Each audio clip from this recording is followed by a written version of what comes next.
Hi, and welcome to Slop Happens. I'm Claudio Luis Vera. Hi, welcome to Slop Happens, and I'm Bianca Prince. Welcome to our session today. What are we going to have? I think something with a magic 8 ball. Right. Today we are doing predictive technologies.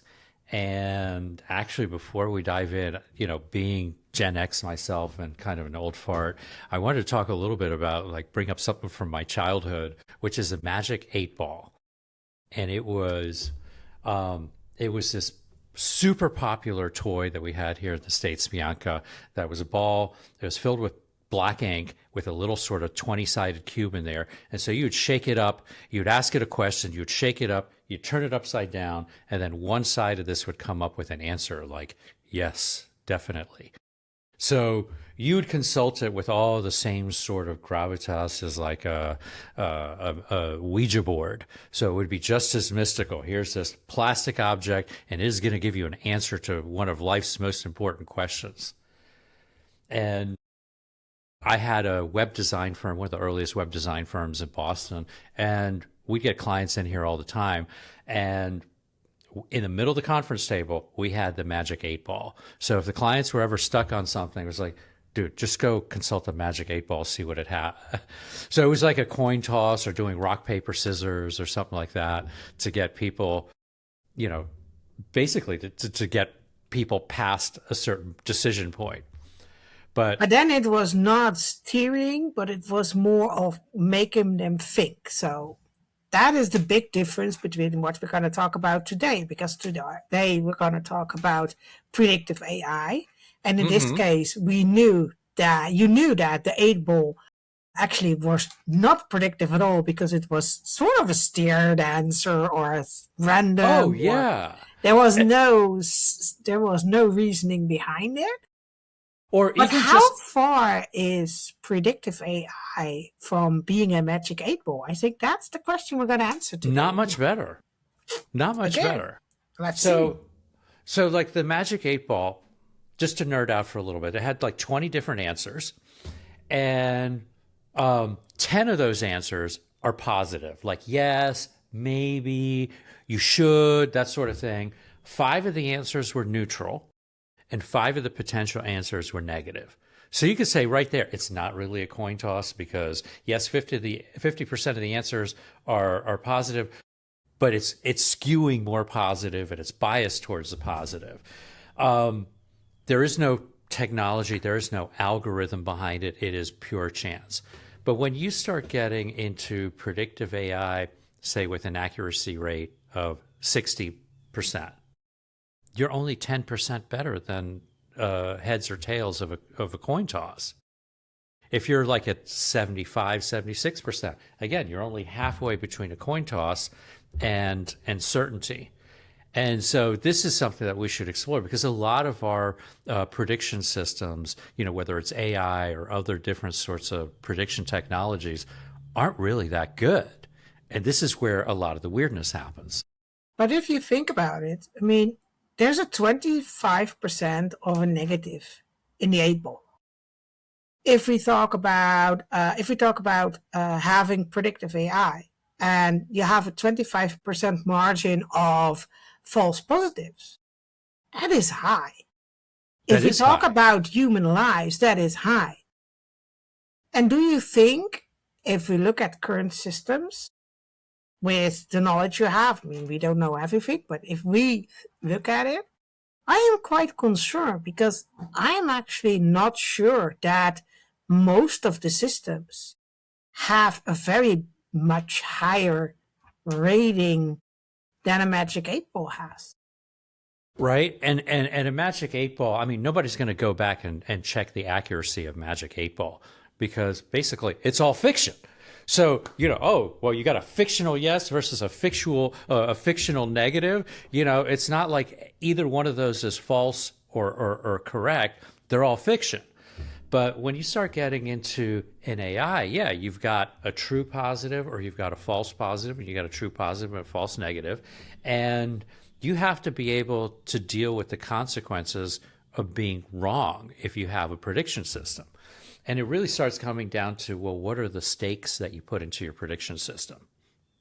Mm-hmm. So if I'm trying to predict or come up with the next song in Spotify. And so you Mm-hmm. got Spotify and it's got its algorithm and basically, it's trying to come up with a tune to follow up with what you have. Um, Mind you, I've had Spotify for something crazy like 15 years. So it's been trained on tens of thousands of song choices that I've had. So Spotify is pretty darn good at predicting what I'm going to like next. Or maybe I'm that broad Yeah, minded, but which, that is also based on the fact that you have been working with Spotify for a long time. It knows your habits and it knows what you like, meaning that making the risk of making a mistake based on past data is very slim. it's been And I, trained very well and it's more accurate. exactly. Yeah. So the training system is very person specific. But what's my risk? In my case, Yeah. we have fun about it because we have a shared account. And that means that my daughter used to have the same account as I had because she was too young, which is normal. So you get the end of the year and you get the overview from Spotify and you get the weird songs in between because your kid listens to the same tunes. And I think every parent has this because we all do it. We use Spotify. We have our own songs, but we also have kiddie songs in there. And if you have like small kids, it's like Sesame Oh my Street songs God. Oh passing my by God. in your yearly overview. In my case, it's like the Korean pop songs popping up, and I'm like, okay, what is this? Because I didn't listen to that. But now she has her own account, so that's not a problem anymore because she's old enough. But So there's your risk right there. Okay. exactly, and You're I think that is an interesting one. so you're running like, would it be a 10% risk of a ruined vibe because here you are listening to like jazz and cooking and Yes, all of a sudden you get a K-pop tune in there. yeah, It's like, that was it. but it now, is that an acceptable level of risk? In Spotify, it is. It's Spotify. Yeah. Yeah, But because it's okay. And yeah, the only risk you have is your ego when you share your, hey, this is my Spotify list of 2025 and there's K-pop in there or Sesame Street songs in there. I mean, that risk is okay. But if we talk about other things like predicting crime, or predicting your chances of being a very good candidate for a specific function when you for a apply job, at a yeah. business, then the risks are way different. And those are the risks we want to talk about today. So it's not about your iTunes list, it's not about your Spotify list, but it's the risk about how much impact it has on the human life if the 25% is actually the possibility of a false positive. So right, we did that. We did an episode a few cycles back on Compass, and that was this predictive technology that would predict how likely you would be to commit a violent crime. And so we found, Broward County here in Florida was using that for a while in their court system to see, like, okay, if we've got somebody, we don't have enough room in the jails to keep everybody who's waiting for trial in there. Let's evaluate who's going to, potentially commit a crime while they're waiting for their trial versus who's not going to do that. And it all seemed wonderful. There was 147 questionnaire, and it would, based on your answers to that, predict what your likelihood was of committing a crime, until ProPublica went in, checked it, and they found out that you're not asking any race questions, but the way you were evaluating things was incredibly racially biased in the US. And the stakes are, not only was it biased, but again, the stakes are you have a potentially violent criminal who's being let out. That would be a false negative.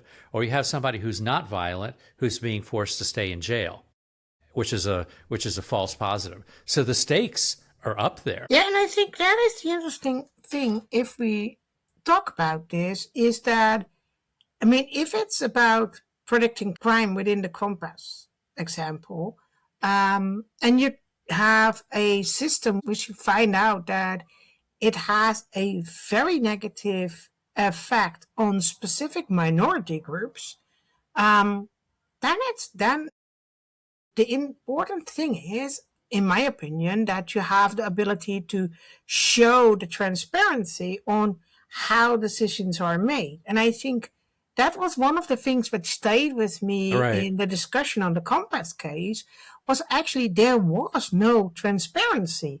Right. And to build on that takeaway, like my takeaway from this whole Compass case was you need to check, what your results are. And so Compass had been used for 2 years until ProPublica decided to say like, oh, let's go see how this works. Let's go compare the different predictions to demographic data. And they found that bias. Now, if that had been part of the vetting process that the county did, maybe they might have found it. If any case, I mean, the county, I think, was remiss because they didn't check it a year in. It took an outside reporting, it took outside journalists to try to do this sort of reporting to be able to detect that something was wrong with Compass's predictions. And moral of the story is, if you're going to hire or if you're going to include predictive AI or any predictive technology in your business or what you do, you need to test it. You can't just go and say like, hey, we installed it, we got these consultants in, job done, and we're working with this. You need to check it periodically to make sure it's not going to get you in big trouble.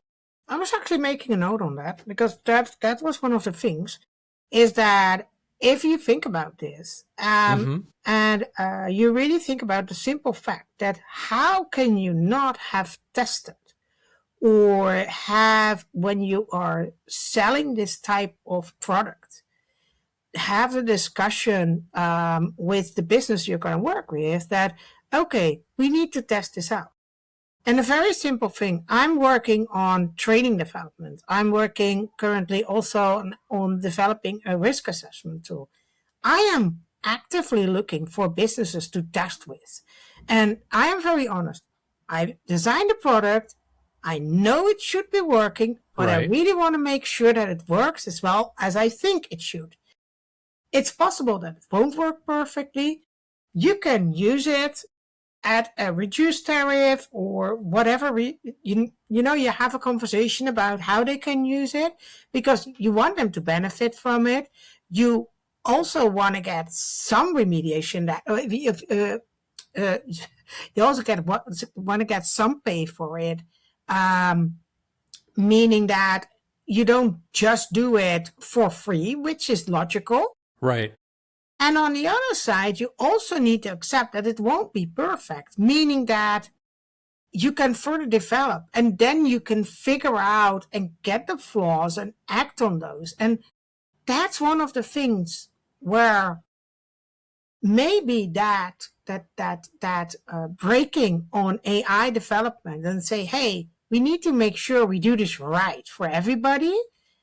That one is also one that should be a responsibility of any business buying an AI product.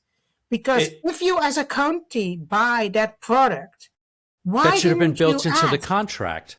Exactly, but why didn't you ask? It should be part of the contract, but you also should actively ask for those things. So in part, I think in Broward County's defense, I mean, when they set this up, it was probably like 2016, something like that, like 10 years ago.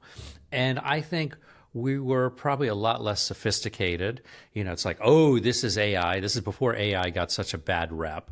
And so I think people looked at this as like, well, we are using the latest in computer intelligence. It's more accurate than humans in predicting this. And we were putting way too much faith in that system. And so the thought of, wait, we're spending all this money on a system that is flawed and we need to check our work on that? Can I pause you on this one? Sure. Because there's something interesting in this one. And I was reading on one of the writers on the book on snake oil, AI snake oil. It's a good book. Yeah, that's a great book. And the thing is, one of the things they mention really connects to what you're saying, is that we have a lot of people who sell AI, build on the hype of AI, which also happened to the county buying this software, but we don't know how it works, so we do not ask the right questions. Right? It It's the magic 8 ball.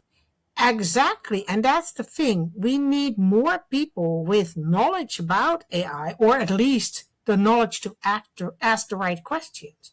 And that is one of the interesting things, because I am an expert on AI ethics because I ask the questions.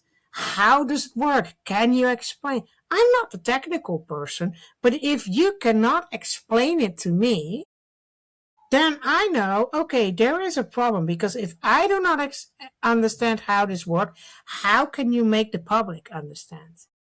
And that is the thing where it's not just a thing, I think, for AI, but also for tech, is that you need that distinction. You need that Chinese wall between the people who write the policies, who set the standards to meet, and the technical people. If the technical people also write the policies on this side and you don't have the wall in between, it means that they have the technical knowledge. Right. But do they have the knowledge to translate this to plain language? And this starts raising issues like, okay, say you're a small tech firm that's building a decision AI system like that. I mean, are you deep enough and robust enough to be able to have those checks and balances? I mean, how do we get something industry-wide where you can have small vendors that are building stuff that somehow are relying on the testing capability or the resources of larger organizations to work with this? How do you get that to happen? But otherwise, if you don't understand what you're buying, then there's no difference between buying a predictive technology or buying like a box. Remember in Big, they had like Zoltar the Magnificent that would predict the future.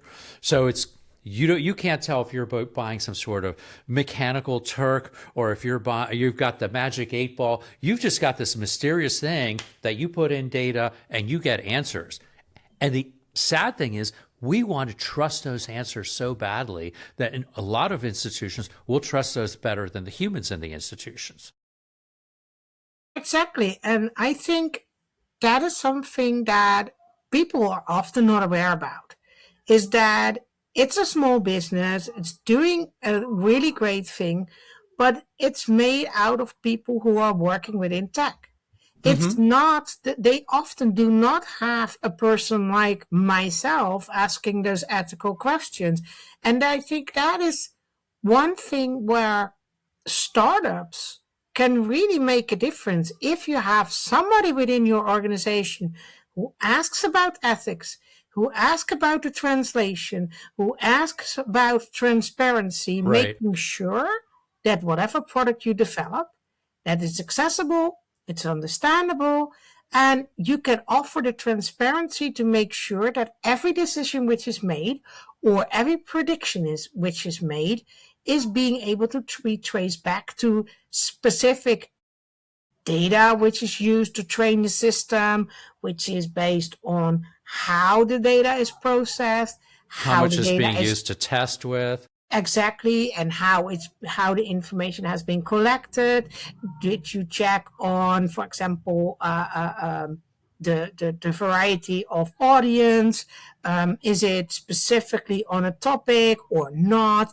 And all those things together make out if a system is something to trust. And if we talk about the Compass case, it is about legal action and it's about predicting potential of crime, which is of huge impact. But we also use this type of software when we talk about employment. We use it for employment, but I mean, we use it also in the military to look at, photographs, satellite images of, let's say, buildings in Iran, and the AI is supposed to be faster than humans at being able to tell the difference between an industrial complex that's building bombs and a girls' school. And when it's wrong, the girls' school is what gets blown up. So I don't think we're that much better than we were 10 years ago. We're not there yet. And this goes kind of back to the title of the snake oil book that you were talking about. Back about 150 years ago, people were taking all kinds of tonics, elixirs, stuff, including drinking snake oil to try to work on their health. And it was because of the failures of all of that the United States, we have the Food and Drug Administration to be able to kind of like filter out what's working from what's not working. We don't have that in AI. Sorry, we took a little break because the kids in my neighborhood were a little bit loud, which is nice because I'm very happy to have my neighbor kids. Exactly. You also have heard them too. So let's continue our conversation because we were talking about military. I do want to skip that a little bit because I really want to get back to the employment part. Well, let's get back to the employment part. And there's a reason for that, because last year, when we were in Vienna during Zero Project, I was in a panel on AI with Susan Scott Parker, who a lot of people know who work in the disability space. And one of the interesting things she said, and something we have to keep being aware. By the way, it was not last year; it was 2 years ago. But 2 years ago, when we were there, 1.5 years ago, when we were there.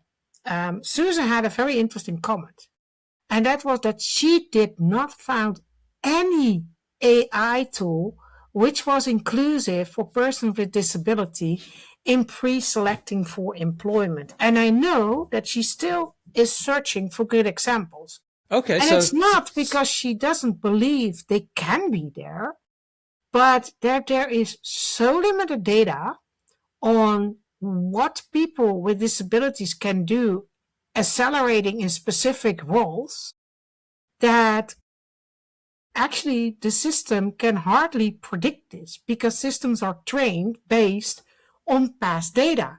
And then you come into an extension there, and then you can break in for a lot, is that you have that bias, which is currently already existing in hiring systems. Right, where you're trying to hire people that look like your best performers who probably won't have disabilities.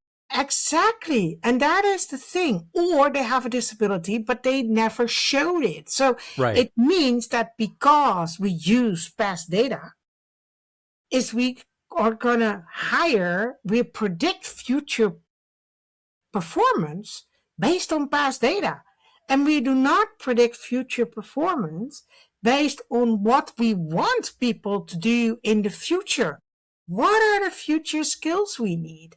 Right. So if we use predictive AI in hiring systems, we're not looking for the employee of the future. We're looking for employees who we had in the past. So you're trying to predict essentially how successful someone is going to be in a particular role. And so what you're trying to do is you're trying to say, I know these 5 people in my company who have been very successful in their role, get me more of them. Well, that in and of itself is probably all kinds of bias because those people are probably in their own ways pale, male, educated elite universities. So you're essentially ruling out a large part of the population by following that kind of logic. Then the other thing is that, let's say you use software in your company that is totally inaccessible to folks who are blind or have a disability. So you're using the AI, you're using your hiring software where you're making the assumption that somebody's success in your job is totally based on their own abilities, which isn't necessarily the case. I mean, even if you use, say, an application like Excel, which is fairly accessible, people could set up their Excel spreadsheets in a way that no blind person would be able to navigate what's going on to them. So you could end up in this sort of scenario where a blind person is going to fail on your purchasing team, not because they're blind or they're inept, but it could be more because everybody on that team is so used to making spreadsheets in a way that no blind person would be able to work with them. So you end up with this self-reinforcing cycle where you're not hiring them because you're too lazy to make it accessible. And even worse, like in the US, you're quite used to making sure that digital products are accessible, even for employees. In the Netherlands, for example, a lot of things are not made accessible for employees. We do have the EAA, but it only focuses on products for private customers. If you are buying a product which is used internally, you really have to pull extra strings to make sure that it is compliant with WCAG or EON 301549, meaning that if you use data from the past on performance in a Dutch business, you would get completely different outcomes, because in the Dutch business, the possibility that a person with a visual disability would be successful in specific roles would be very low, because accessibility is not the norm. In the US, you would already get a different result. And then if you take this even further and you have a country where people with a visual disability hardly get access to any form of assistive tooling, right, that chance of being successful even degrades more than it already has a difference between the US and the Dutch situation. So this is so incredibly complex that is one of the things where I feel also a lot of the products which are developed by US businesses to work in the US, and we just make the assumption that what we predict in the US is going to be valid in the Netherlands. Exactly. And that is not. And that is also why we need more European businesses to develop these kinds of products to fit the cultures. And I think that is one of the essences of predictive AI, which we can trust, because you also need to know where the data is coming from. Is the data based on the US situation, or is it based on the Dutch situation? Is it based on the Swedish situation, which is completely different than it is from the Dutch situation? So swapping out and the making, this is the exact one where you say one size fits all. It's never going to fit. Well, I think what it comes down to is it's almost like you're designing a scientific experiment where you're trying to predict what the outcome is. And you're trying to understand what all the factors are in that. So if you buy something, let's say you buy packaged software from Microsoft that's working predictively, then it's going to be based on whatever Microsoft used to train it and to be able to predict it. You can't, if you don't have any transparency into how they built that, then you don't know if they're trying to predict with all the same factors that you have. So one of them could be cultural. There are all kinds of different factors. It could be, you have to be aware of what you're testing for. And in the example that we were just talking about, like the blind person wanting to come in and work in procurement, can you predict for how your own internal staff is going to be using the software? Can you, if you're using an AI system to look at folks with disabilities, how successful they're going to be in your own organization, you're basically putting it on the candidate. And it could be that you could do something by just slightly modifying your job description or doing a little bit of job carving that would actually make that person with a disability so much more successful in your role. So it's kind of like you have to be aware of this so that you don't overly trust your predictive technology. But I think this is the interesting part where you see the difference between general diversity topics like ethnicity, sexual orientation, all those things. Gender. They're based on cultural differences. They're based in partly, if we specifically talk about ethnicity, for example, on the ability to follow the same educational levels. But these are cultural aspects. Some of them are influenced by, for example, educational levels, but you have that on more specific areas. When we talk about disability, there's an extra layer coming in, and that means access to the right tooling, right? Access to education at all, and access to having the platform which accepts you and your preferences allowing you to perform best. And that's Right. where those cultural aspects about equal rights and respecting human rights come together with operational effects of accessibility. And I think that is the big difference where a lot of the discussions currently about how do we use data, what data do we use, it's really focused on all those cultural aspects, which I also include educational access to, because I think that's also a cultural topic, versus the operational topics of accessibility and disability, because those really differ. So let me pivot a little bit and let me add another layer to this conversation, which would be economic factors. Yeah. So there was a case study. Your book Snake Oil, AI Snake Oil, referenced this. There's a much deeper conversation about this in Virginia Eubank's book, Automating Inequality, and it looks at scoring systems that, for instance, social agencies will use. And she did this amazing in-depth analysis of a prediction tool that was used in Allegheny County in Pittsburgh to predict what was the likelihood of child neglect and child abuse. And they had these questionnaires, they had scoring factors, they basically trained it on all this warehouse of data of people that had been in the system. And that warehouse of data asked a whole slew of different questions.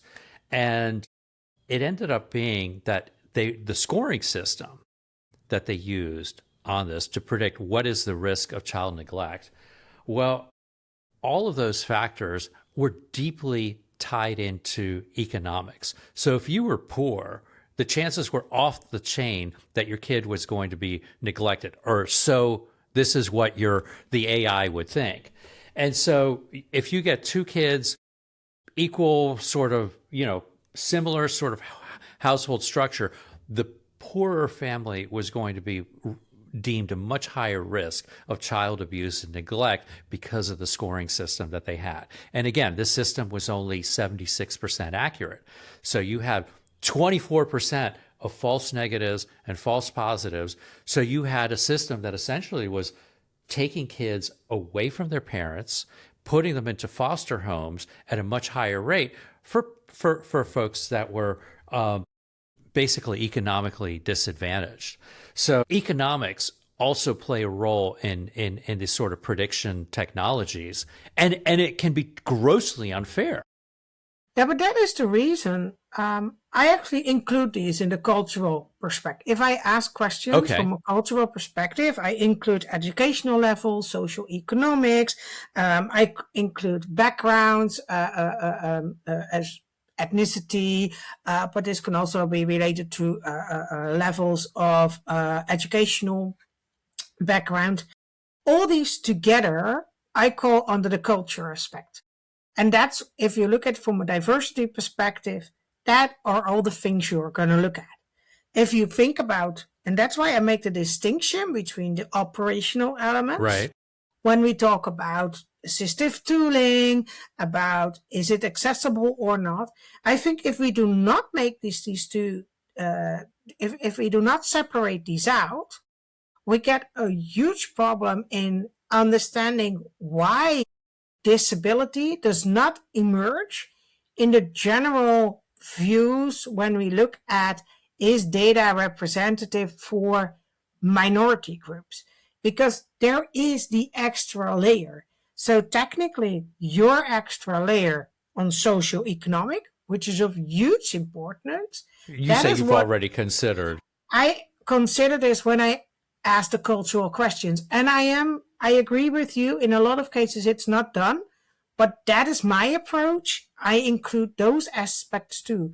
But that is where I make the differentiation between the cultural and the operational part if I ask about AI effectivity, because that is one of the reasons within the AI Act that they talk about human rights and they talk about representation in data, but they also make the reference to the Web Accessibility Directive and the European Accessibility Act and say, hey, you have to be compliant with these, because if you're not, you can use data, but your system might not be inclusive of person with disabilities. So that is what makes the disability question a little bit more difficult And when it comes to accessible AI and inclusive AI.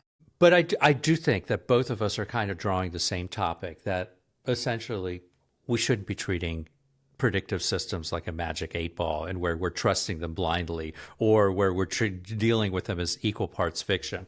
I think one of the things we do want to talk about, or maybe bring up, is in an organization, when you have a predictive technology, it's easy because it can't be sued, it can't be blamed. It's not risking its career by making a mistake. And, if I were, say, a social worker in that Allegheny County, or if I'm up as a quote unquote expert and I'm contesting what the AI predictive technology has predicted, then I'm risking my own credibility by saying, no, that system is wrong. So you may say that there's humans in the loop, but eventually what ends up happening is that the humans basically back away and let the AI take charge, because they're lazy, or because it takes less work, or because it's less risk, or because it can't be sued, because all the culpability can be put on this machine. So instead of me being the one who made the mistake targeting the bomb and it blowing up the girls' school in Iran, I could say, oh, well, it was the AI that did it. Oopsie, and no one is culpable for it. And this is a big issue with prediction systems. Like, who's responsible for the predictions? Yeah, but I think there's another aspect, which I was thinking about right where you're talking, because you say a lot about I, and you're a male. And I'm a female. And one of the interesting things was, last week, Rachel Moll posted something interesting, and that was specifically on research, that women ask different questions, and they are often not as enthusiastic of using AI because they ask questions. And there's a lot of men that do not. They do not ask the questions. They just go. And maybe there is something interesting too, because in a lot of these cases, if we look at IT, buying the IT purchasing teams in most businesses, you have been working in IT for years. You've been working with those teams. You know that the majority of those teams are made up by men, meaning that the questions where apparently as women we are more equipped, or we feel more the need to ask these questions. I don't know what it is actually. I don't know what it is, because I think, but this is the positive thing about the difference between men and women, and where we can have benefit from each other's personalities, traits, or different points of view, and different points of view. Because if we have more diverse teams, which is an interesting one, then those questions would have been asked more. So I think, and that this is one thing I didn't expect to come up, but when I'm thinking about it, when we have this discussion right now, I see two interesting things. It shows, if you want to have a predictive AI system, and if you have a team which is made up by a woman and man, and you have the psychological safety within your team that people speak up, then questions we talk about can be asked. And this is exactly why it should not just be an IT discussion. This is something you need more perspectives, and then you get the opportunity that people speak up. If you want to work with predictive AI, it needs to be transparent on what it does. You need to be able to explain what it does. And you need to have people that feel secure to step up and ask the difficult questions if it's not understood. No groupthink. Exactly. And maybe no that hippo. is... you know, the Yeah. highest paid person's opinion. So No, none of this exactly. sort of like corporate sort of these psychological traps. You need to be able to question what's going on, No, and you need to exactly. And empower people to do that. that's it. And that's not being done enough. But maybe that is one of the key things where the future of better development of predictive AI, because I truly believe that it can be good, but, and there's the big but coming in, it can only be as good as we train it as people. And if we do not ask the right questions, then it's impossible to train it well. And even the best training is not as good as humans. There's Exactly. all kinds of data that gets excluded when you're doing predictions. You know, it's not fair, it's outside the model, blah, blah, blah. And then every now and then, humans are going to have information or data which you're not even going to consider. So let's say you have all kinds of predictive AI that says, okay, we believe that the political risk of something happening like a war, a U.S. invading Venezuela is such and such. And then some guy will go on Kalshi who has insider information, some gunnery sergeant, and says, oh, you know what? I bet that the U.S. is going to invade Venezuela this week. And he makes $400,000 on his bets on Kalshi or in these predictive markets. Same as, you know, you could go again on these, you know, on Kalshi, you could go on Polymarket and bet, you know, what our dear leader is going to bring up in a speech this week. Yeah, And but so, that is if you have inside information, you can make, correct. and that is, I think, the thing. And that's outside of mathematics. But if you're making predictions, that is valuable information to be using. So my point is just don't just look at it necessarily as a statistical probability. Just remember there are always other factors of information that are outside of what AI or what mathematical predictions can do. Be the advocate of the devil here for a second. Okay. If we do this in an employment case, when you have a function which is open and there's 1,000 applicants replying on the row and you only have one spot, and I would say human in the loop, making sure that the right decision is made. But for the 1,000 applications, they're not going to do that, so they're going to make a pre-selection. Correct. So in the case of, even if you say human in the loop is of huge importance, in a lot of cases, a pre-selection will still be excluding a lot of people based on, let's assume that data always will be a little biased because everybody that trains a system has a personal preference, and that is really hard to take out of any data collection form. We know that in research statistics, that's also a problem. Every researcher knows that putting your personal preferences aside is really hard. And how can we make sure that such a system feels fair? That, I think, is the question to leave everybody with today, because it you know, we can predict on one hand, we can use our own human intuition, which we should understand is completely biased, and you know, a gut feeling could be also completely biased, non-inclusive, etc. And we can take all of that into consideration, but just, you know, if there's one thing I would want people to take away, is like, do not trust statistical predictions blindly. Always take them with a grain of salt. And my personal thing would be always keep asking questions to understand how a system works. Do not understand how it works, just don't buy it. That's it, very simple thing. And then you cannot make sure that it's fair to everybody. Do you want to be the guy that does something wrong and says, oh, well, I did it because Copilot told me to? I don't want to be that person. You? I don't want to be that guy. Nope. Thank you so much for listening. Yeah, thank you. It was really fun again. And I think we had a good conversation. We had, I think, great topics passing by because a lot of them impact everybody when it comes to crime prediction, when it comes to employment. And I think everybody is very concerned about what's happening in the defense system when we talk about predictive AI systems.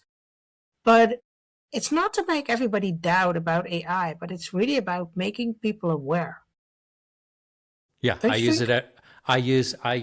it every day, but I really do try to take a step back when it makes predictions, even the weather. Exactly, and we hope that everybody is really knowing why you use. Make a well-informed decision on the AI you use. That's, I think, the main message we have with this one. Thanks so much for listening. Thank you for listening. See you next time.